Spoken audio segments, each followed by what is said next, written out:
Considering that when I was auditioning, I was given scenes from In the Heat of the Night, the Sidney Poitier movie, and then also we had to do improv. I didn't know about the specifics of the Algiers motel incident, but I knew about the Detroit riots. So there was there was similar kind of situations that I'd been exposed to in terms of research, but then getting into depth with that horrific sequence at the Algiers motel, the interrogation, and having Melvin Dismukes framed, and that, you know, obviously made my stomach churn. It was a real page turner. And I think what's really hard is to watch the film, but to read it in its like specific format, you know, creates a level of you're just uncomfortable. But it made me feel like this film is going to be touching and people are really going to have dialogue about it, for real. I think what was very impressive was the way in which everybody worked in unity. I felt like everybody knew that going in, it would be tough, it would be intense, it would be long. And that was never a complaint from anybody. And usually, of course, someone's got to bail, you know, someone's got to crack down, but everybody was each other's strength, and that in itself, I've never seen unity like that before on a set, and that taught me a lot, actually. Off the camera, I mean, there was still an element that stayed with you, because while shooting these intense scenes, you know, you're looking at your fellow man and, you know, fellow actresses, be like, you guys okay? Is everything fine? Are you doing all right? And everybody was checking up on each other to make sure that we were obviously mentally right, and when we wasn't, you know, we could be honest and wait a second for anybody to kind of gain their strength back to perform. But it was a commitment. But I'm glad that we were all in it together, you know, and I'm glad it wasn't a one-man show. An ensemble was definitely needed for this.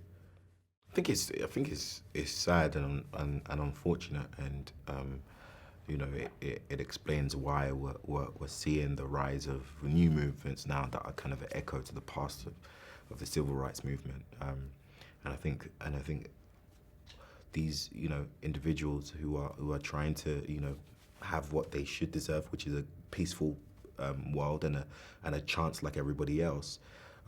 They're having to put themselves in the middle of the bullet fire and try and gain some form of justice for all, and I think that's something that is important. And I think Detroit, it shows you the past in order to see what to do about the future, and I think that a lot of people are going to take that away from watching it. Well, I've always loved Japan, because I was obviously firstly exposed to Japan through anime and manga. I watch all my anime in Japanese. I can't say much, but I know that when I walk into a sushi spot, I'm gonna say arigato gozaimasu, and you know, I will be very respectful. But I just love the culture. I love the cat cafe that you guys have there, the cats and the food. I love my ramen. You know, I just love the environment. It's really cool. I would love to go up to the mountains and see the communities and the farms, and then obviously take a bullet train down to Tokyo, and you know, get involved in all the nerdy stuff that I like getting involved in. But yeah, I really love it. I had a good time there. We spoke about his life, you know, him growing up. We spoke about his childhood. We spoke about, and then obviously spoke about the situation at the motel, in which he was very honest and very open. And I appreciate that, because it's hard to have to constantly relive the moments of your life that you probably would like to kind of have a little bit of a separation from. And I think he handled it very, very well.